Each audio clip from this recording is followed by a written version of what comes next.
Rasulullah. Ringkas, padat,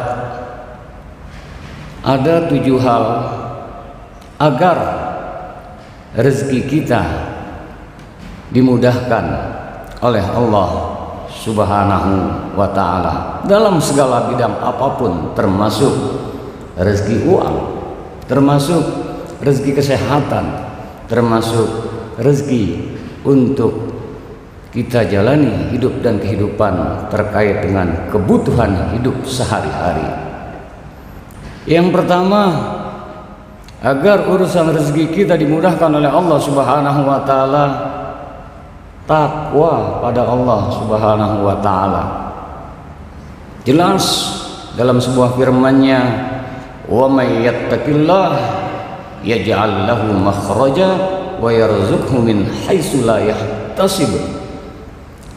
Dan barang siapa yang bertakwa kepada Allah, niscaya akan diberikan jalan keluar dari segala aneka urusannya, problematika hidup dan kehidupannya, termasuk urusan rezekinya.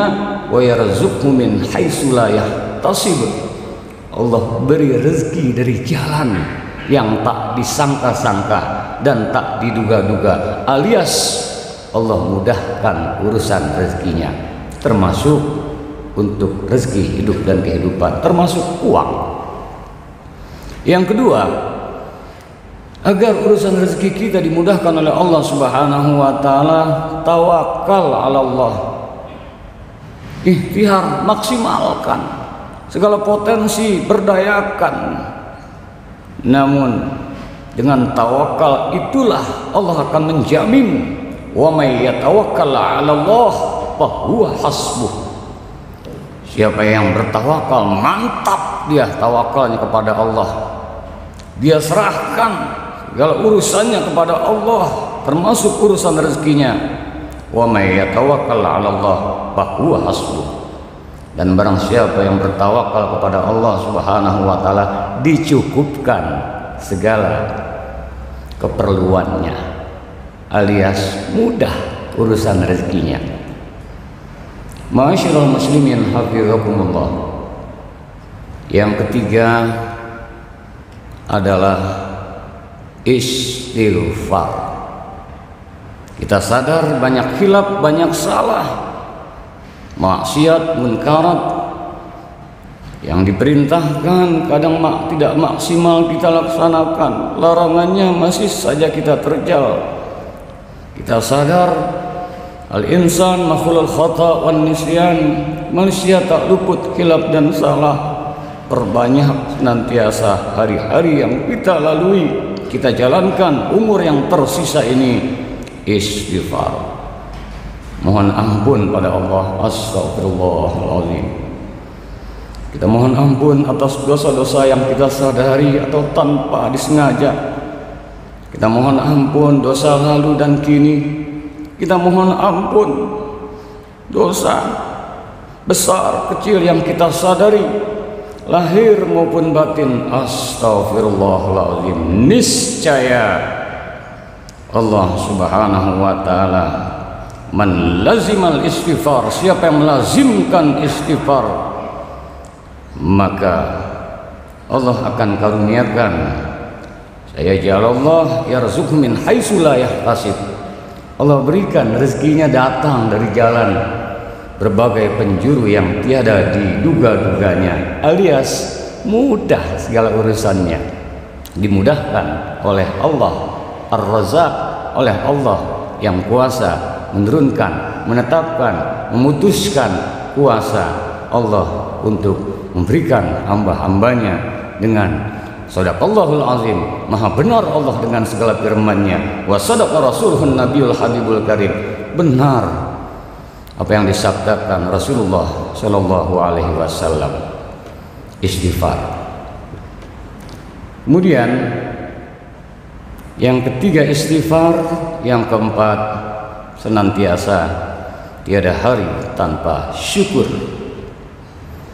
Jangan hanya hari, jam, menit, kalau perlu detik kita lalui, tarikan hembusan napas kita, seiring dengannya selalu terhias syukur. Alhamdulillah, alhamdulillah ya Allah, hamba masih asyik mendeguk, bisa bernapas. Hamba masih kau berikan kesempatan, jantung berdetak, tangan bergerak, mata menatap, telinga mendengar. Ya Allah, fabi ayyi ala'i rabbikuma tukadziban, maka nikmat Tuhanmu yang mana lengkap yang hendak kamu dustakan. Semenjak bangun tidur sampai tertidur lagi, tak terhingga. Wa in ta'uddu ni'matallahi la tuhsuha, jika kau hitung-hitung nikmat Allah, takkan mampu kau menghitungnya. Yang ada adalah alhamdulillah. Alhamdulillah. Bagaimana kabarnya? Alhamdulillah, karena selalu teringat betapa banyak karunia yang masih dimiliki. Karunia Allah, terlebih iman, masih terpatri dalam kalbu kita. Alhamdulillah. Niscaya la in syakartum la azidannakum wa la in kafartum inna adzabi lasyadid. Akrab di telinga kita firman Allah ini.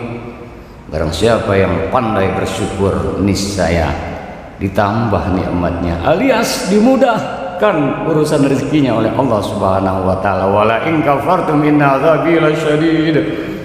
Dan jikalau kau kufur, azab Allah sangat pedih. Masyarul muslimin, hafizakumullah.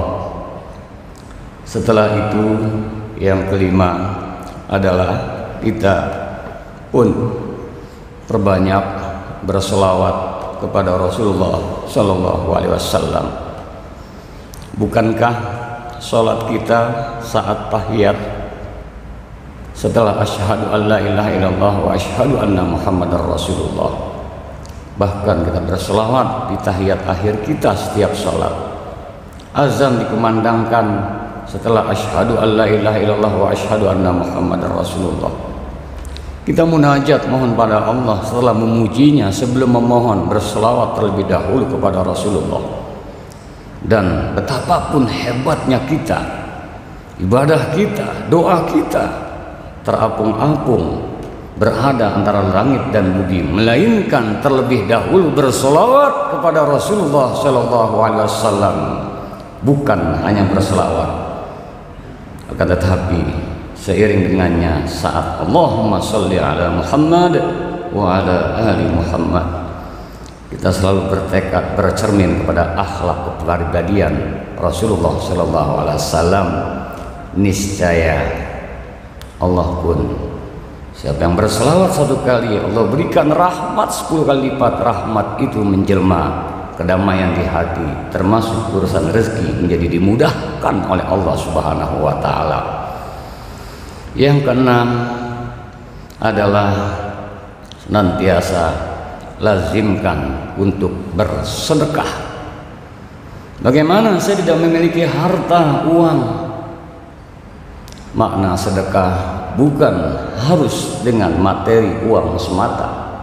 Senyum saja sedekah. Singkirkan beling duri di jalan karena membahayakan halayak ramai, sedekah. Potensi apapun yang kita miliki, dengan tenaga, dengan ilmu, berikan. Khairun nas anfa'uhum linnas, baik-baik manusia yang banyak manfaatnya untuk sesama manusia. Sedekah. Apapun yang kita bisa, sedekah. Sedekah. Kita tahu luar biasa keajaiban sedekah. Niscaya dengan sedekah maka tidak ada orang yang jatuh miskin dikarenakan menjadi dermawan. Tidak ada ilmunya berkurang dikarenakan, karena senantiasa memberikan ilmu-ilmu yang didapat yang bermanfaat.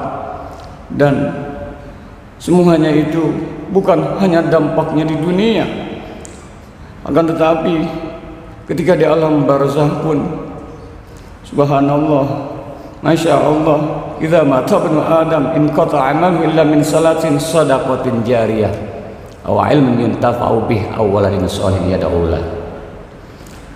Jariyah yang mengalir terus-menerus pun dari sedekah, bukan hanya uang. Di situ termasuk ilmu yang bermanfaat. Otomatis kita pun dimudahkan urusan rezeki kita oleh Allah Subhanahu wa taala. Dan yang ketujuh, Jangan putus silaturahim. Dengan silaturahim, bukankah dia akan memperpanjang umur dan memudahkan rezeki? Panjang umurnya bisa kalau Allah mau, dalam artian yang sesungguhnya. Panjang umurnya dalam artian manfaat. Umurnya tetap tapi berkualitas, kuantitas amal ibadahnya, takarubnya luar biasa, dan urusan rezekinya pun orang yang silaturahim dia akan dapat banyak hal: rezeki ilmu, rezeki kenyamanan, rezeki kesehatan, rezeki informasi, dan termasuk relasi-relasi bisnis. Apa sih yang dibangun? Adalah membangun jaringan-jaringan alias silaturahim. Insya Allah dengannya dimudahkan segala urusan rezeki kita.